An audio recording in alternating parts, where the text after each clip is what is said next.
Assalamualaikum warahmatullahi wabarakatuh. Jumpa kembali dengan Banyuwangi Official. Oke, selamat sore semuanya teman-teman ya. Jadi sore hari ini sepertinya ada kabar terbaru dari Opung Parpelak, yaitu tentang Gubernur Pulau Bali, yaitu Iwayan Koster teman-teman.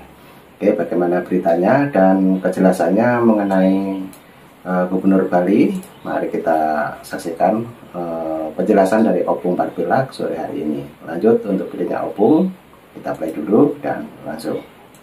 Berita baru yang sangat menyedihkan. Gubernur Provinsi Bali Iwayan Koster harus menangis sambil gigit jari karena salah satu PSN proyek strategik nasional terbesar yang ada di Pulau Bali dicoret Bapak Prabowo.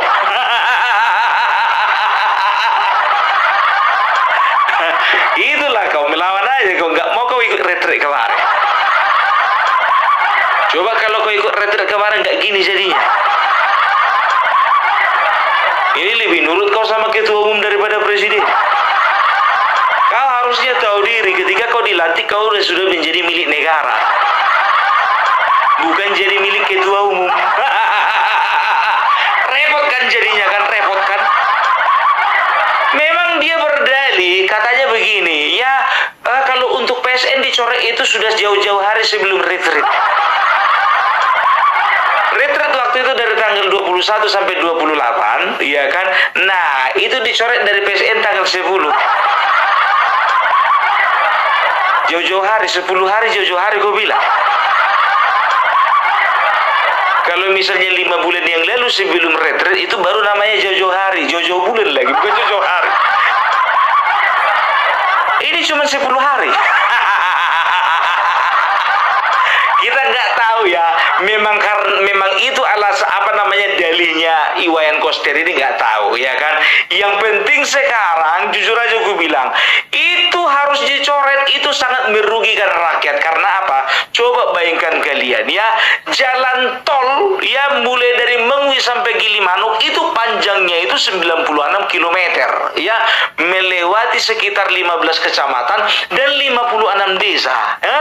Bayangkan kalian panjangnya itu, dan diharapkan itu bisa membantu perekonomian rakyat. Setelah itu bisa membantu arus transportasi, karena memang selama ini katanya macet karena memang dilalui bukan hanya kendaraan kecil, kendaraan besar pun juga lewat situ, truk, bus, segala macam ya kan, melewati jalur itu. Nah, sekarang ya proyek strategik nasional ya tol Gilimanuk Mengwi harus dicoret. Tanggung jawab siapa? Itu mega proyek, wah. Mega proyek, nilai investasinya tahu kalian berapa? 24,6 triliun. Mega proyek. Nah, kebingungan kan si Koster kan sekarang gini aja, bikin aja proposal sama Megawati, mana tahu mereka sanggup untuk membiayai mega proyek ini. Sodorkan dulu mega proyek ini sama Megawati, kan ada sama-sama meganya. Ya, itulah dia, inilah resikonya. Makanya aku bilang, kau korbankan kepentingan rakyatmu daripada kepentingan partai. Nah, itu penjelasannya Opung Parpelak mengenai Iwayan Koster, yang dimana memang di Gilimanuk ya, langsung Mengwi itu memang rencana mulai tahun lalu memang ada tol yang nantinya tembus ke Denpasar teman-teman. Jadi kali ini Opung Parpelak membahas tentang Iwayan Koster karena untuk pembiayaan ataupun pembangunan tol Gilimanuk Mengwi ditunda ataupun dicoret sama Bapak Presiden kita Prabowo. Oke, kita dengarkan lagi penjelasannya Opung dan langsung kita dengarkan lanjut. Begini jadinya kan. Tapi ngomong-ngomong, tunggu dulu, kalian pasti salah fokus kalian sama semangka ini kan. Besar kali kan. Tengok dulu, aku bukan mau jualan semangka. Dan ingat, ini namanya semangka, tapi kalau dari Partai Merah ini bisa diputar balikan jadi terong-terongan. Karena kerja mereka selalu memutar balik fakta. Kalau kita bilang ini hijau, mereka bilang ungu. Kita bilang ini bulat, mereka bilang ini lonjong. Kita bilang ini semangka, yang sebelah sana bilang ini terong-terongan. Jadi sebelum kita lanjut masalah Iwan Koster ini dari mana ya? Jadi ini biar tahu kalian, ini sedikit iklan ya. Ini kemarin ada seorang sahabat, kalau ku bilang sahabat lah sekarang. Kemarin kami jumpa ya di cucian mobil sama seseorang ya. Jadi dia kaget melihat Opung Parbelak, dikiranya Opung Parbelak itu entah di Jakarta atau di Jawa ya kan. Aku pun pikir, kok dipikirnya aku Jawa, aku orang Sumatera Utara, aku bilang begitu kan. Itulah Opung, aku nggak tahu kalau kau itu orang sini katanya gitu kan. Jadi saking senangnya dia diundanglah aku untuk panen semangka ya, toke semangka dia ya. Jadi nama beliau ini kurahasiakan lah ya, kurahasiakan. Dan tahu nggak kalian siapa dia sebenarnya? Dia ini adalah salah satu simpatisan si Merah sampai sekarang. Ya kan, sampai sekarang. Tapi dia berkatakan apa? Ya ini sedikit aja bocoran. Aku dari dulu si Merah bang. Tapi jujur aja melihat tingkah lakunya Ketum dan juga tingkah lakunya Sekjen, makin lama makin muak aku katanya. Tapi aku masih di si Merah. Oh begitu ya. Oh ya iyalah kalau kayak gitu nggak apa-apa lah, bertahan aja, mana tahu bisa ku perbaiki partaimu itu nanti, gue bilang. Jadi nyambunglah kamus kami ya kan. Ternyata dia juga sering ya melihat video-video Opung Parbelak dan kebanyakan setuju dengan isi video Opung Parbelak. Nah saking senangnya dia diundanglah aku panen semangka banyak kali. Semangkanya itu kalau nggak salah itu hampir 2 hektar itu semangka semua. Luar biasa. Ya, jadi bisa dikatakan kawan ini memang betul-betul petani luar biasa. Jadi, aku bilang sama kalian ya, kenapa dia marah seperti itu? Karena dia tidak terima ya Bapak Jokowi dizolimi. Dia nggak suka gitu ya. Dia lihat partainya, ketua umum dan juga sekjennya juga sudah mulai dari kemarin kok kenapa sih Bapak Jokowi terus yang diserang, padahal Bapak Joko Widodo itu bisa dikatakan sudah membangun bangsa ini. Ya kita sepemikiran lah mas, aku bilang begitu ya kan. Jadi kalau ku perhatikan ya, orang-orang yang cinta Joko Widodo itu ya adalah orang-orang yang memang betul-betul menginginkan bangsa ini maju. Aku kira cuma di media sosial aja pendukung Joko Widodo baik, ternyata di dunia nyata baik-baik semua. Makanya di media sosial ya kan, itu mereka banyak yang mendorong Opung Parbelak ya untuk pergi ke Solo ya. Jadi aku bilang karena aku kerja, aku sanggupi amanah dari kalian, tapi aku berangkatnya bulan 5. Aku harus selesaikan dulu pekerjaanku. Nggak bisa sembarangan aku meninggalkan pekerjaan begitu saja. Aku bilang karena butuh waktu lama untuk ke sana. Dan mereka bilang kan, pokoknya Opung Parbelak masalah ongkos akomodasi pokoknya kita akan tanggung semua. Ya aku bilang ya kan, udah aku bilang dari kemarin, aku ini orangnya nggak bisa dipaksa. Sama kayak semangka ini, biar tahu kalian 1 karung ku bawa. Mas nggak usah lah mas, 1 biji aja. Udahlah bawa aja ini nih. Nggak percaya kalian 1 karung, ku ambil karungnya. Masih di sini karungnya ini, biar tahu kalian.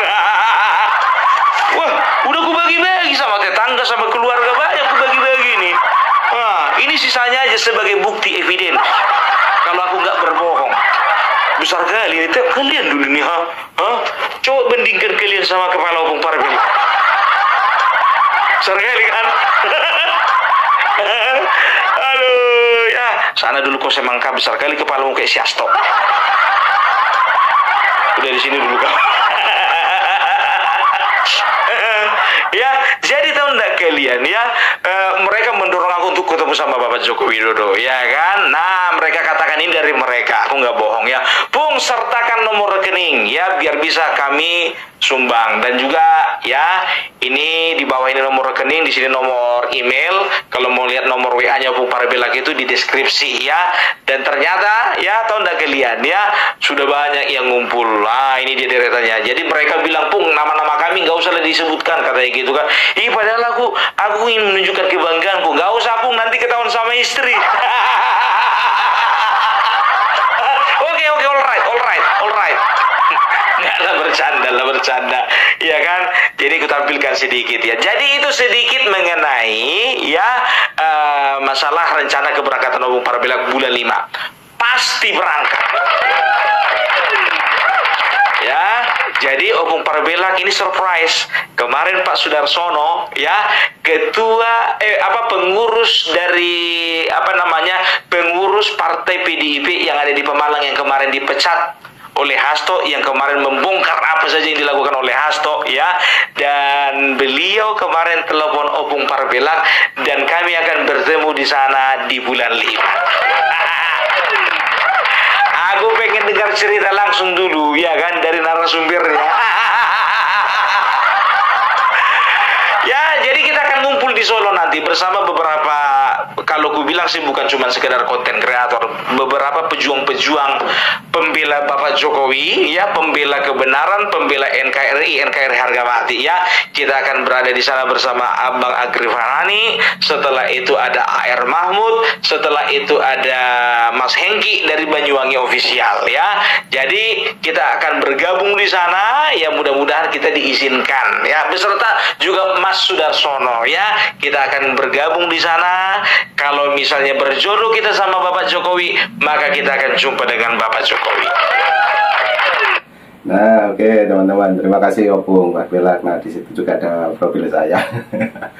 Oke, insya Allah kita mau berangkat di bulan 5 karena kemarin juga Opung Parbelak menghubungi saya dan sekalian sama istri katanya Opung Parbelak, karena Opung tahu ataupun istrinya juga tahu bahwa istri saya juga ikut ke rumahnya Pak Jokowi, teman-teman.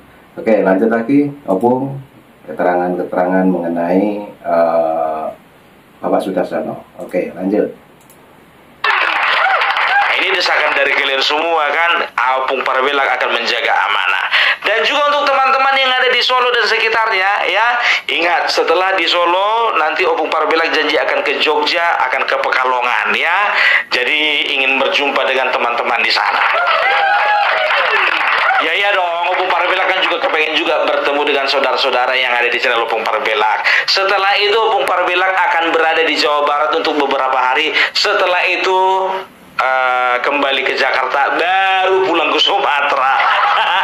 Capek ya kan. Jadi Opung Parbelak juga sudah siapkan uang pribadi. Jadi bukan hanya dari dari penggemarnya Opung Parbelak, teman-teman Opung Parbelak.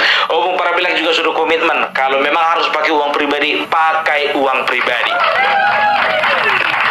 Nah, jadi bagi teman-teman yang ingin berkontribusi ya, baik 10.000, 20.000, berapapun itu ya, silahkan ya. Opung Parbelak tidak pernah memaksa dan tidak pernah meminta-minta. Ingat ya, ini tidak minta-minta, tapi adalah satu kebanggaan ketika Opung Parbelak mewakili teman-teman semua di sini ingin menunjukkan kepada Bapak Jokowi, Pak Jokowi, Bapak tidak sendirian. Aduh, mudah-mudahan terlaksana. Kita kembali lagi ke Iwayan Koster. Ya, jadi tahu enggak kalian, ternyata ya, pembatalan pembangunan jalan tol Gilimanuk Mengwi ini ternyata disambut positif bagi sebagian masyarakat. Ya, kenapa? Karena masyarakat ya banyak di sana yang bertani ya, entah itu pertanian sawah ataupun pertanian sayur atau buah-buahan seperti semangka seperti ini ya. Itu mereka merasa bahwasanya tidak perlu ada penggusuran atau pengalihfungsian kan begitu.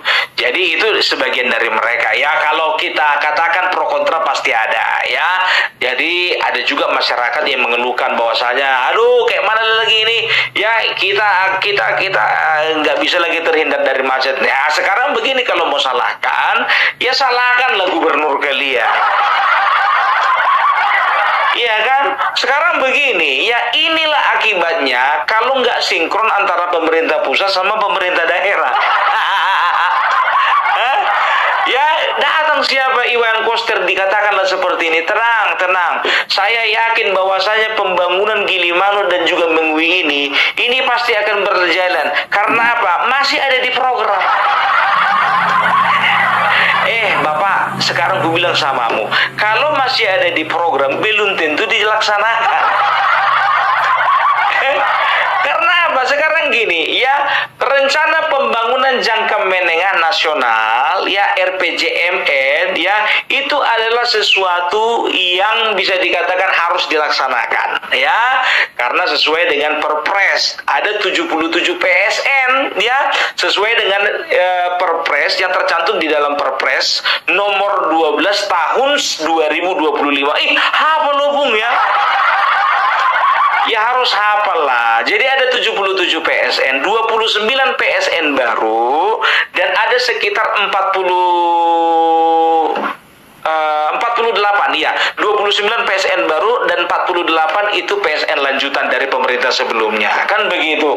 Nah masalahnya begini, kalau aku jujur saja, kalau misalnya aku sebagai rakyat Bali, ini sangat mengecewakan. Karena apa? Ini betul-betul sangat diharapkan bagi masyarakat Bali ya, karena ini sebagai penghubung ya antara, kalau nggak salah ya, antara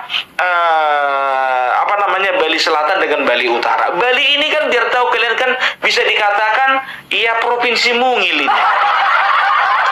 Kenapa aku bilang provinsi mungil? Karena terdiri dari 8 kabupaten dan 1 kota. Kalau kabupatennya kalau nggak salah aku itu Kabupaten Badung, Bangli, Buleleng, Gianyar, setelah itu Karangasem, Klungkung, Tabanan ya, setelah itu 1 kota Denpasar. Apa lo Bung ya? Opung Parbella gitu loh. Kalau nggak cerdas ndak Opung Parbella namanya. Ya, Opung Parbella punya saudara banyak di Bali. Ada Iputu, ada Iwayan, ada Imade. Pokoknya yang 3 itu orang Bali semua. Nggak ada orang Batak namanya Imade. Iwayan atau Iputu ya pasti orang Bali dong. Sama seperti yang mengirim ini, kemarin ada teman dari TikTok ya, Imade apa lupa aku karena udah lama kali ya. Jadi beliau kirim ini ya dari Bali ini langsung. Jadi teman-temanku, saudara-saudaraku yang di Bali, salam ya. Tapi Opung Parbella turut bersedih, mana mau dibilang nggak jadi jalan tol. Karena jalan tol ini diharapkan menjadi penyambung ya kan begitu. Otomatis nanti dari satu daerah ke daerah lain itu akan terkoneksi dengan kan begitu. Pariwisata juga akan berjalan dengan lancar. Setelah itu hasil pertanian boleh didistribusikan atau kirim dengan cepat kan begitu. Nah masalahnya sekarang udah dicoret. Aku masih ingat ini ya, kemarin kalau nggak salah, kalau nggak 2022, 2023 ya, ini kemarin mereka bikin acara groundbreaking ya, peletakan groundbreaking itu acaranya memang betul-betul luar biasa, itu acara besar kan begitu. Nggak taunya mangkrak kan, padahal rencananya mau dilelang ya kan, kayak mana mau dilelang udah dicoret. Aduh, ya jadi biasanya kalau misalnya kepala-kepala daerah ini yang udah nggak bisa diatur lagi sama kepala negara, ya ini memang mereka ini harus dikasih pelajaran. Aku setuju. Coba di awal-awal baru dilantik sudah membangkang kan begitu. Jadi artinya apa? Ini kalau misalnya dikasih hati ini bakalan membangkang terus ini mau kebutuhannya. Jadi perhatikan kan begitu, tanggung jawabnya ya sebagai seorang bawahan dari presiden tidak dijalankan kan begitu ya. Jadi banyak daerah-daerah yang tidak berkembang karena memang apa? Karena nggak sinkron. Kayak mana itu Bung, Sumatera Utara maju walaupun kemarin itu Edi Rahmayadi tidak sinkron dengan pusat. Sekarang begini, masalahnya begini ya, itu Danau Toba dan daerah pariwisata lainnya itu menjadi bisa dikatakan salah satu proyek besar juga untuk pariwisata di bangsa ini kan begitu. Kenapa bisa seperti itu Bung? Karena sekarang begini, jujur aja gue bilang iya kan, orang dekat Bapak Jokowi itu ada beberapa orang Batak berpengaruh, salah satunya Luhut Binsar Panjaitan. Iya kan, beliau itu meyakinkan bahwasanya Danau Toba, Sumatera Utara memiliki potensi. Makanya kalau kalian jalan-jalan ke Danau Toba sekarang, jujur aja aku bilang udah sama kayak Swiss. Bukan Bali lagi, Swiss. Itu makanya, emang pernah ke sana ya orang gua punggu di sini ya. Enggak aja kayak dia. Iya kan? Itu makanya. Jadi walaupun Edi Rahmayadi jadi gubernur, yang dipandang bukan si Edi, tapi Bapak Luhut Bin Sarpanjaitan. Kan begitu. Ya kan? Mungkin saja Bapak Luhut Bin Sarpanjaitan ini udah rahasia umum ini. Ya kan? Di kalangan orang Batak, kalau kami yakin itu, ya kan? Karena apa? Luhut Bin Sarpanjaitan itu bisa dikatakan salah satu orang yang berpengaruh gitu kan di pemerintahan Bapak Joko Widodo. Dia bisik-bisik, udahlah Cok. Ya, Pak Jokowi, itu nggak beres memang gubernurnya itu. Tapi tolonglah dulu ya, kalaupun nggak beres gubernurnya, jangan sampai nggak diperhatikan itu apa namanya Sumatera Utara ya. Lagian juga kan menantumu di situ.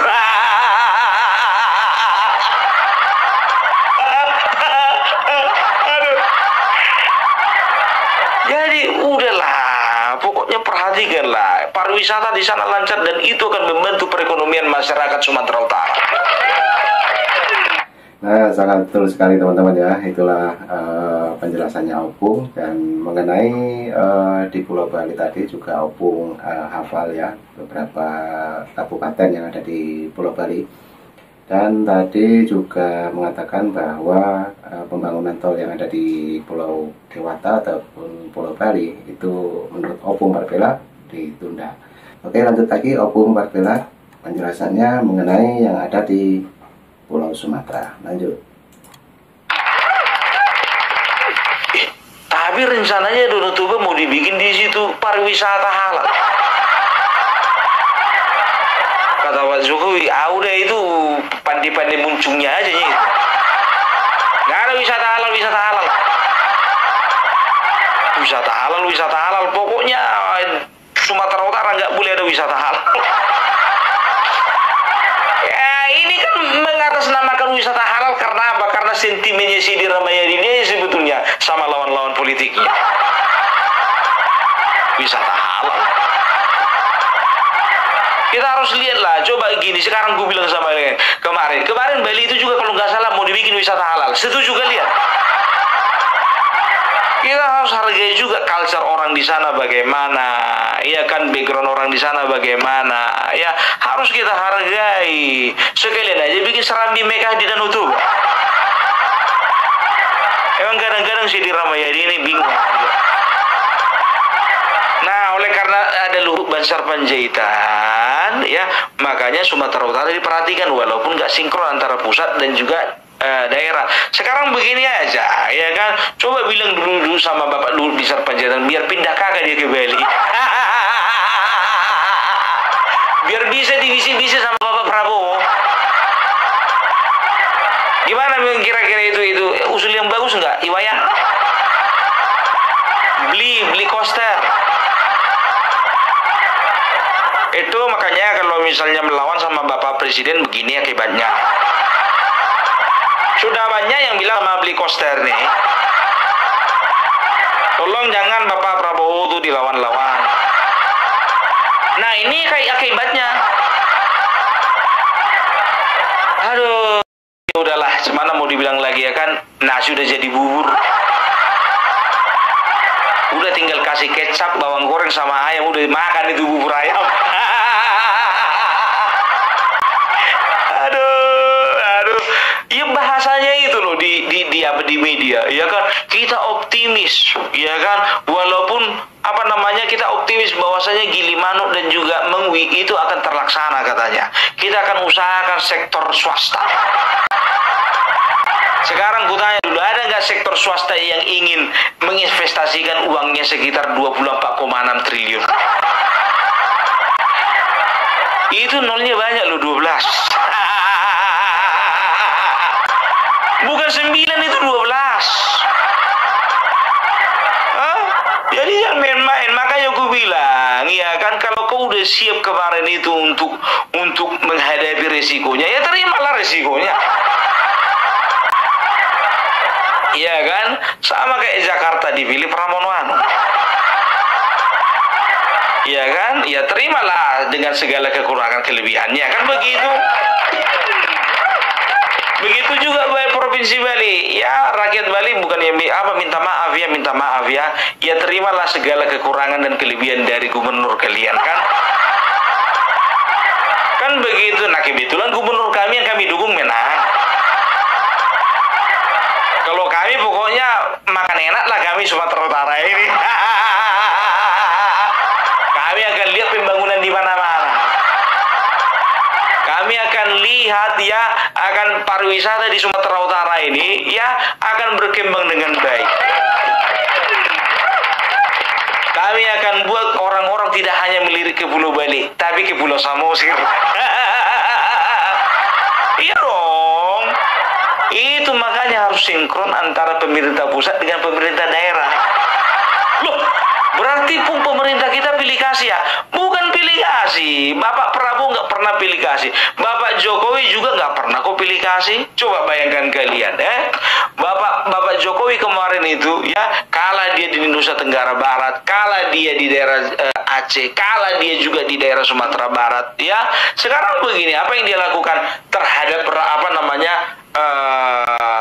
daerah-daerah tersebut? Tetap diperhatikan kan? Tetap diperhatikan. Cuman masalahnya nggak diprioritaskan.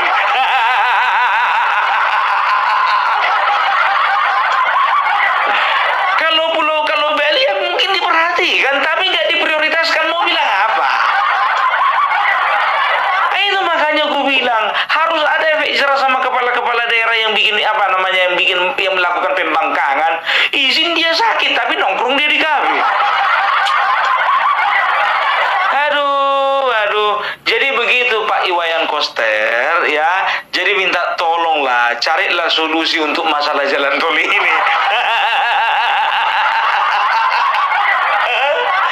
Atau busuklah lagi, ya kan Bapak Prabowo, Pak, saya mau meninggalkan PD Pak, biar saya masuk Gerindra Pak, yang penting jalan tol ini siap. Nah, itu cara paling kotor lah maksudnya. Ya itu langkah-langkah putus asa lah. Tapi kalau dia ini udah nggak peduli lagi nih, cuman mau dibilang udah periode kedua kan?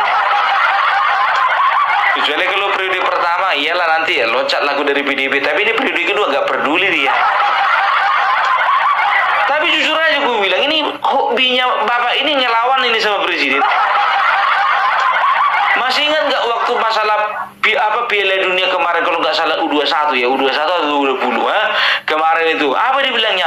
Saya satu-satunya gubernur yang berani menolak Israel datang ke Indonesia.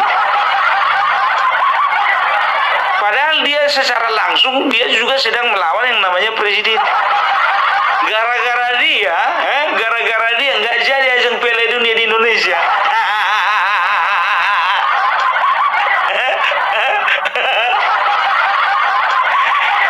Ngelawan aja kerjanya. Kemarin ngelawan ini sama Jokowi. Sekarang ngelawan sama Prabowo. Sekarang manusia ini nurutnya sama siapa sih? Sama Megawati sendiri. Aduh, ya jadi ini sebetulnya yang dibilang Bapak Prabowo tadi, ya raja-raja kecil. Inilah dia raja-raja kecil itu. Ya kan? Tapi ya udahlah ya. Jadi itu adalah pilihan dari rakyat Bali, semana mau dibilang ya kan. Kurasa kalau nggak di gubernurnya kemarin tuh jadi itu jalan tol. Tapi sebetulnya masih ada sih. Jadi aku bilang sama kalian ya, Bali itu masih diperhatikan ya. Karena apa? Ada satu PSN lagi yang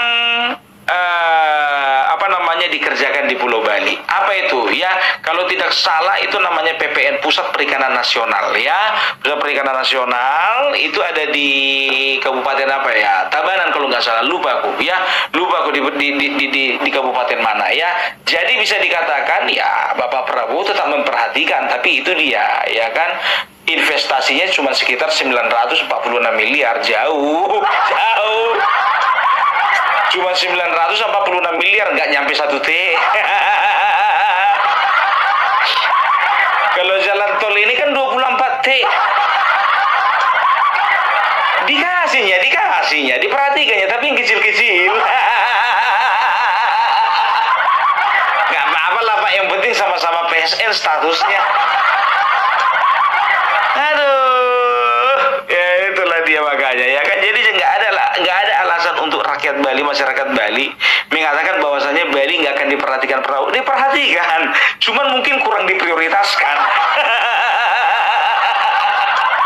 Ih, berani kali kau bilang begitu, gubernurnya.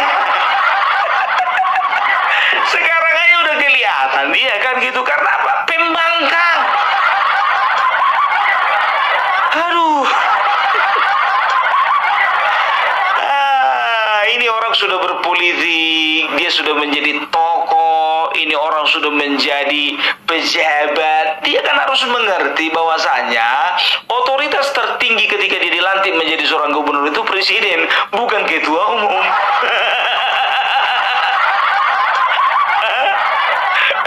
Tanya dulu sama Megawati, Bu, udah ada celengan Ibu? Mana tahu bisa bantu-bantu pembangunan mega proyek itu.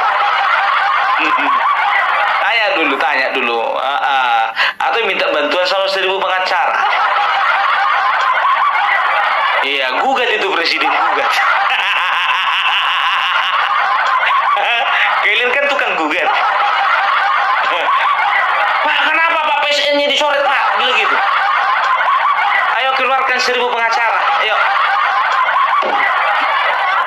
Aduh, ya jadi aku berbicara bukan tentang norma ya, tapi ini kemungkinan politis ya.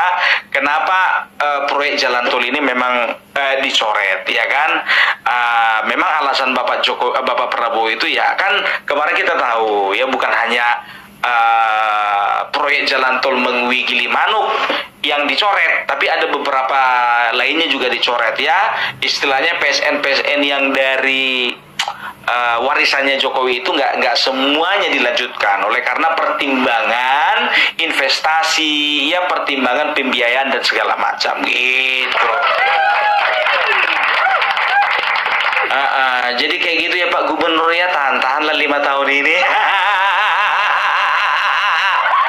Mudah-mudahan nanti ya kan, mudah-mudahan doakanlah nanti 2029 ganti presiden ya, supaya apa? Supaya proyeknya nanti bisa dilelang dan dilanjutkan kembali. Tapi kalau misalnya Bapak Prabowo kembali terpilih, kembalilah ke Merana, berarti doamu itu nggak dijawab. Sengsara 2 kali lah kau. Aduh, ya jadi itulah dulu dari Opung Parbelak mengenai Iwayan Koster.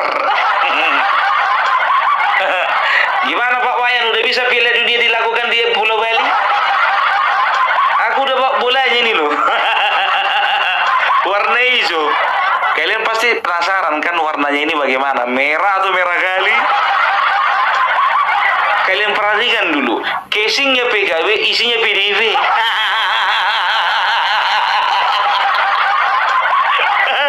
Inilah dia. Tapi ada noda Golkar di sini. Warna kuning, noda Golkar. Oh bukan noda, coraknya. Aduh, ya nggak tahu lah kita nanti, mana tahu Bapak Joko Widodo bikin partai warnanya hijau, kuning, merah. Sesuai dengan semangka ini, mending lah daripada ungu terong-terongan kan. Aduh, oke, jadi itu dulu Opung Parbelak. Salam NKRI harga mati. Oke, terima kasih Opung Parbelak penjelasannya yang lumayan panjang teman-teman. Jadi ada sekitar 30 menit ya untuk durasi video ini. Tadi itu juga menerangkan bahwa tol di Pulau Dewata bakal ditunda ya, karena kemarin waktu ada retreat Bapak Iwan Koster tidak ikut hadir. Nah itulah penjelasan dari Opung Parbelak, dan mudah-mudahan dapat terrealisasi juga yang namanya tol yang ada di Pulau Bali teman-teman. Oke, jadi yang sudah menonton dari awal sampai akhir, karena videonya sangat panjang, ambil hikmahnya, dan mungkin yang mau berkomentar silahkan tulis di kolom komentar saya. Terima kasih, selamat sore, dan sampai jumpa. Assalamualaikum warahmatullahi wabarakatuh.